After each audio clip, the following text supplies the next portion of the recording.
Hello and welcome to the Enjoy School Again live question and answered.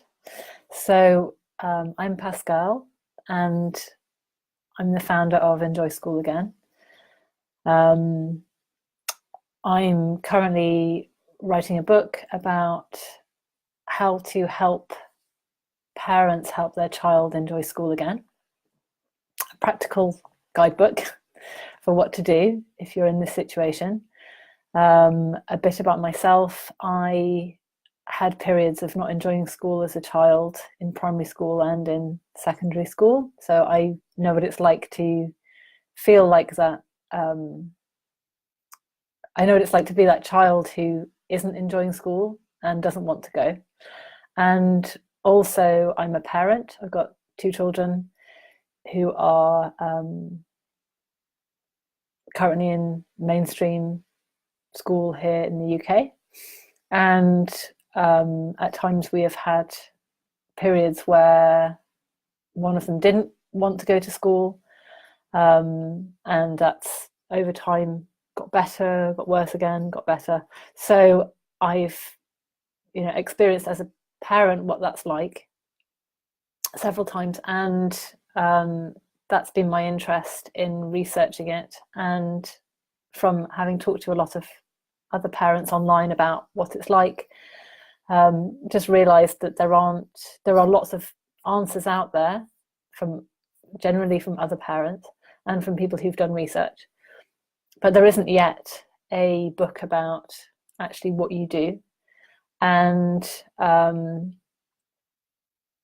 which is odd because it's a very common problem, children not enjoying school, and even leading to whether that's just a reluctance to go to school or a degree of unhappiness in school, or whether it's full-blown school refusal where they just won't go. And that can be over a short period of time or a longer period of time. It can be on and off as well. And obviously as a parent, when you're in that situation, you're then wondering, well, what's the best thing to do? And that can be a difficult question to answer. So what I'm doing is researching that. What I have been doing is putting together a book of solutions, and which has ended up being actually a book of questions to a certain extent. Hi, Eugenie. I'm hoping you can hear this because I have done a test in the without the microphone, this microphone, and it was quite quiet on the recording, so I hope you can hear. I've just started explaining why I'm writing the book. So a handbook for parents to help them help their child enjoy school again, and something very practical. And I was saying that there are answers in the book, but also it's about asking the right questions, because quite often as a parent, I know this myself, we don't know what the right questions are. We don't know what we should be asking, and we don't know all the different possibilities, what our different options are. One question that's been asked is, can you actually write a book that will help every parent in this situation, in different countries and different age groups, different problems coming up? And that's a question that I asked myself a lot. Initially, before realizing through the research that actually the problems are very consistent and very common. We are talking about probably somewhere between 10-15% of children who have quite a serious problem with not enjoying school, and that affecting them at some point in their school years. And it can happen at any time, from starting school, the sort of middle part, and the more senior years. And these things often do come and go according to different stages of school and stages of child development. So different questions come up. Parents are in different situations. Obviously, every child is different, and every family's situation is different. People live in different countries. There are different laws around education, and schools are different. So how is it possible to have one sort of guide for that will apply to a lot of people, maybe not everybody, but a large range of people certainly. And the reason it is possible is that people are similar around the world. We are a body and a mind, human, and going through stages of child development is fairly similar. And also schools are very similar. The traditional school systems in most countries are very similar. They're all based on the same model. And therefore, what happens is that we find that the problems that occur, even though we are very different in different cultures, different expectations around education, different legal systems, slightly different school systems, the problems that come up are quite often very similar. And also the solutions that then work are quite often similar.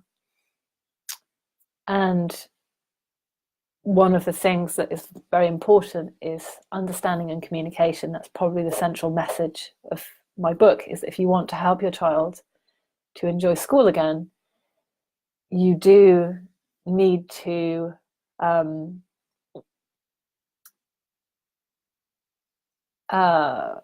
understand what's going on in your situation and understand your child's perspective, what's going on. That can be quite difficult. It's not always easy as a parent. I know that as a parent, and I experienced it as a child.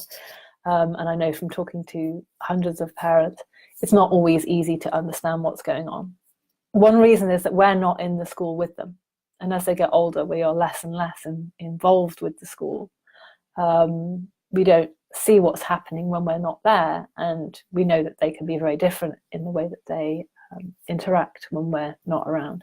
So it's hard for us to really understand. And often communication is hard. When your child is very young, so they start school maybe around the age of 5 or 6, they don't have the vocabulary necessarily to be able to explain what's going on. And also they don't necessarily understand it for themselves in a way that they can think about it in terms of words. They feel what's going on, they experience what's going on, but they can't necessarily articulate it. From the age of about 7 onwards, generally children are in a stage where they have a better ability to talk about their emotions, talk about problems, to explain if they're feeling sad or unhappy or unsafe, or if relationships are not good, etc. However, it's not always the same age for each child.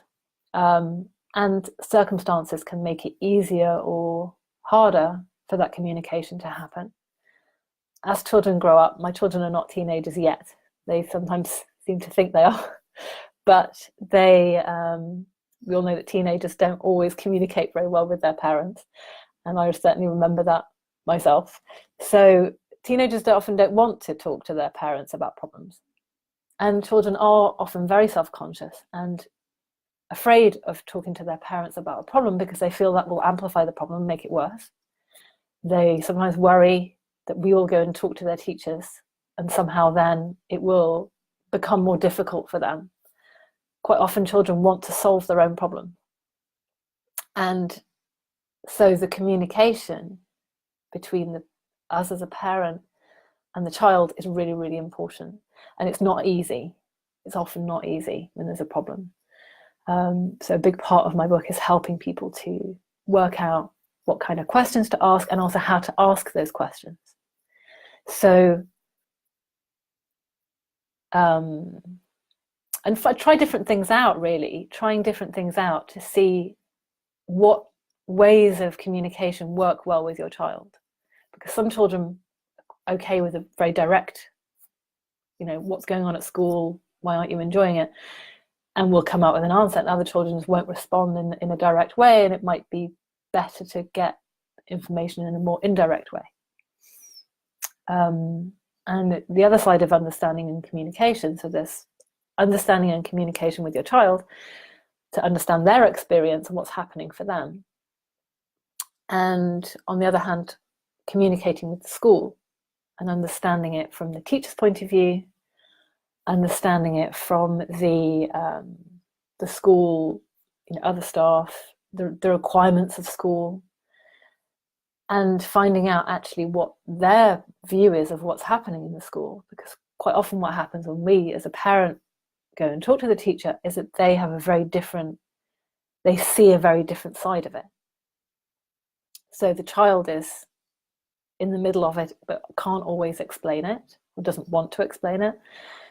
And then the teacher sees one side of it, we see another side of it.